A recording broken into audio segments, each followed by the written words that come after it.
So today, we're going to talk about the most popular Metallica song ever. The ballad that even non-metalheads heard of. One of the few rock songs that surpassed 1 billion views on YouTube. And of course, one of the most special songs in Metallica's discography. This song has been played for over 30 years now, in different Metallica eras. So today we're going deep into the classic hard rock tune, and let's see what makes it so special. So welcome friends to yet another episode of Why They Don't Suck.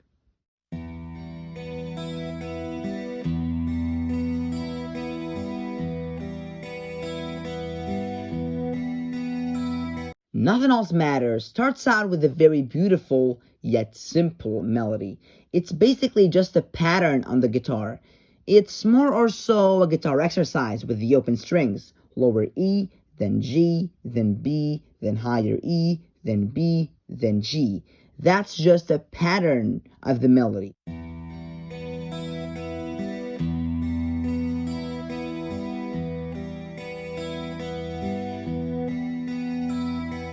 And the story of how the song was born was built on that pattern. And it's a really interesting story, actually.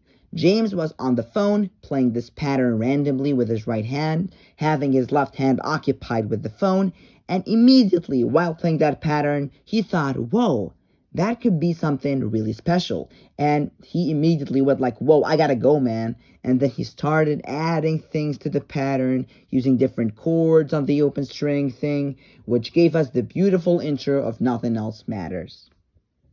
Coming up with the main kind of pattern to Nothing Else Matters was more or less just a fluke, just sitting around, I think talking on the phone while I had the guitar sitting on me, and I was talking and just started hitting these four strings in this certain way, and because they were all open strings, you know, da da da da da da, and then it kind of, I gotta go, you know, and then I started coming up and doing little pull-offs here and there, and it just went on from there. After we finish the intro section of the song, we jump into the verse. When you think of the verse, you think of the vocals of the iconic lyrical part so close no matter how far, but why don't you think of the riff? The verse riff that is under the vocals is one of many beautiful melodies that is on Nothing Else Matters.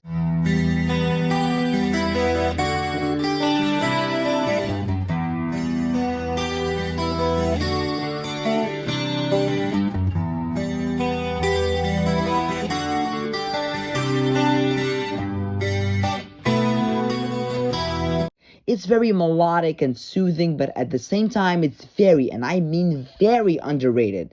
So what's that about? The Black Album was the first Metallica album to feature 2 ballads instead of 1 in a single track list. The Unforgiven and Nothing Else Matters. This is really interesting because Metallica are known for a tradition, number 4 ballads. Every time Metallica did this, the number 4 song was maybe the star of its respective album, the song that stood out.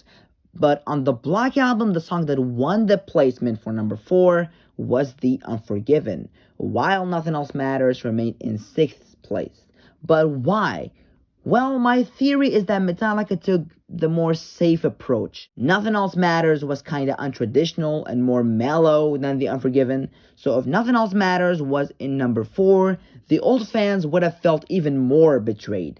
But the song immediately surpassed any other Metallica song in terms of popularity. The song hit 1 billion views on YouTube, and of course brought Metallica a crap ton of money. But all of that couldn't have existed if it wasn't for Lars and Bob. We know how James was kind of embarrassed of showing the song to the other guys. He thought that it was not Metallica material, and he wrote the song for himself, basically. But Lars knew the song had potential and could be a prospect to be the new Metallica classic. I had really no intention of it being a Metallica song. It was a song for me and how I felt, and I didn't think they'd like it, first of all, and boy, maybe this isn't really Metallica material, you know, this is just me writing for me. I guess Lars or someone had heard it and, hey, that's good. It's like, uh-oh, oh, wait a minute, now what do I do? Nothing Else Matters has such an interesting addition to the track, an entire symphony orchestra plays in the background. The charts were made by the iconic composer Michael Kamen. It's quite low in the mix in general, but in some parts of the song you can hear the symphony loudly.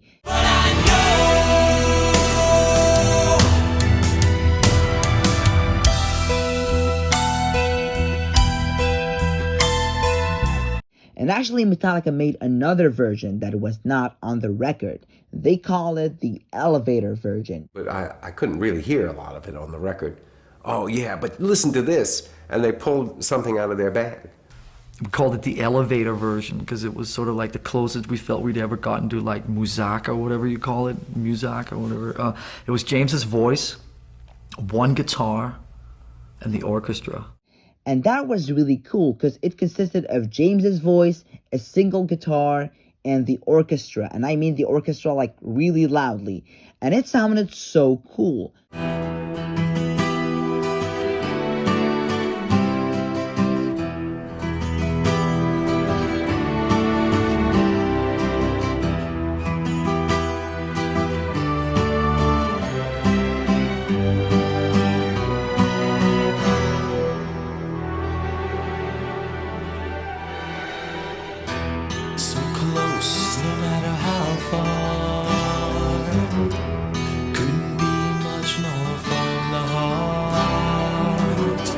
But I would see why they lowered the orchestra on the album just to keep you focused on the main part of the song.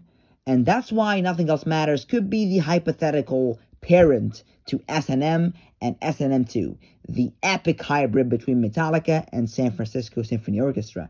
Because Nothing Else Matters was kind of the first relation between Metallica and Michael Kamen, and from there, he had the idea of the concert.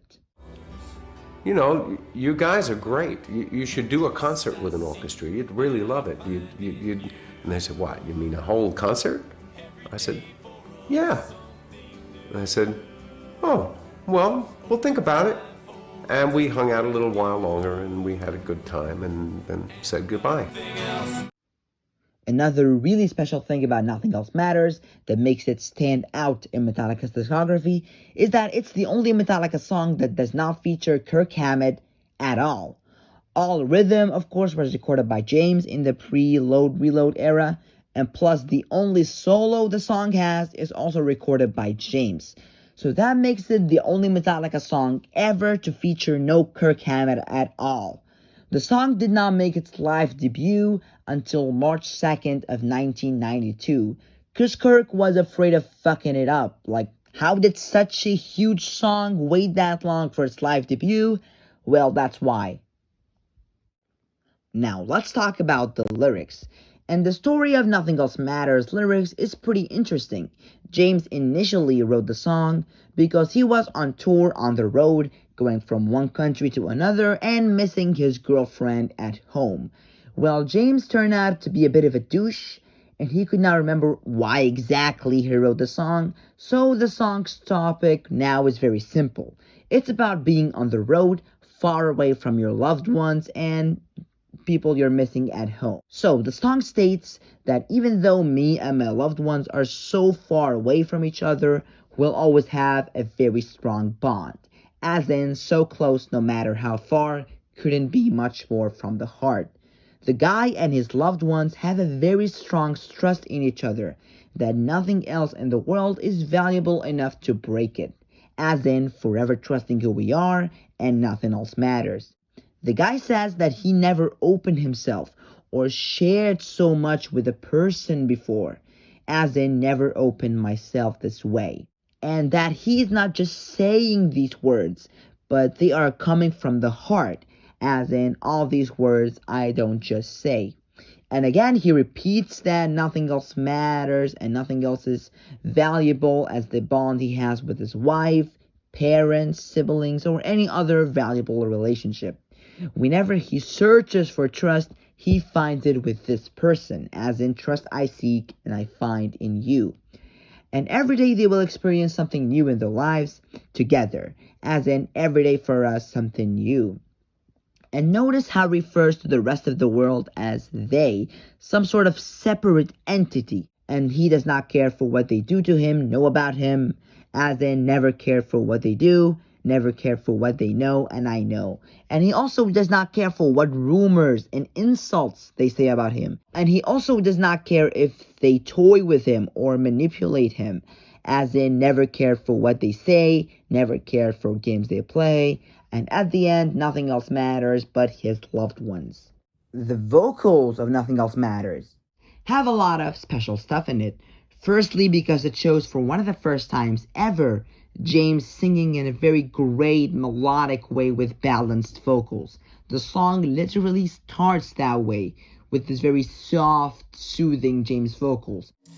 So close, no matter how far. Couldn't be much more from the heart. Forever trusting who we are. And nothing else matters. Which is totally contradicting to what James was doing beforehand. Hit the lights! Fight fire with fire, fight! Also, Nothing Else Matters features a lot of the thing that made the Black Album stand out in terms of vocals compared to the other albums, which is harmonizing vocals. While on all the previous albums the vocals were doubled, here it's not the case, thanks to Bob Rock. Again, harmonies, which I'd never done on previous records. You didn't know harmony? Not really. I mean, maybe in a couple other ballady stuff, but there was no stopping after first harmonies happened. And what I also really like about the vocals of Nothing Else Matters and the Black Album in general is how James would change his voice to be a bit rougher or basically growl on certain bits to add different flavors to the vocals. I never opened myself this way. Life is ours, we live it our way. Only these words I don't just say, and nothing else matters. Trust I seek and I find in you. Every day for us something new. Open mind for a different view. And nothing else matters. And something that was not initially in the script, and I noticed it when going to the isolated tracks doing editing, is that Nothing Else Matters has a pretty weird thing. And F-Bomb is deep into its isolated vocal tracks. Yes, someone says the word fuck. But the question is, who is that? Is that James, Jason, maybe Lars? Who knows? Who do you think it is? Never cared for what they do. Never cared for what they know.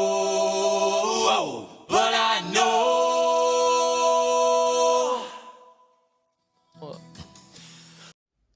The middle section, or the bridge, of Nothing Else Matters is not that long, but yet beautiful. It has one of the most easygoing, soothing, yet incredible Metallica melodies ever.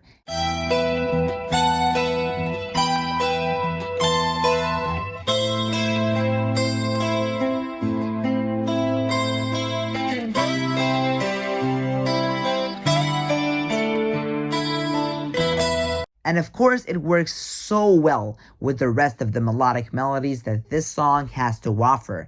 And then we get to this James solo, which is of course one of the most iconic in Metallica's history. It's very short, yet sweet, has so many emotions that are mixed together, aggressively and beautifully.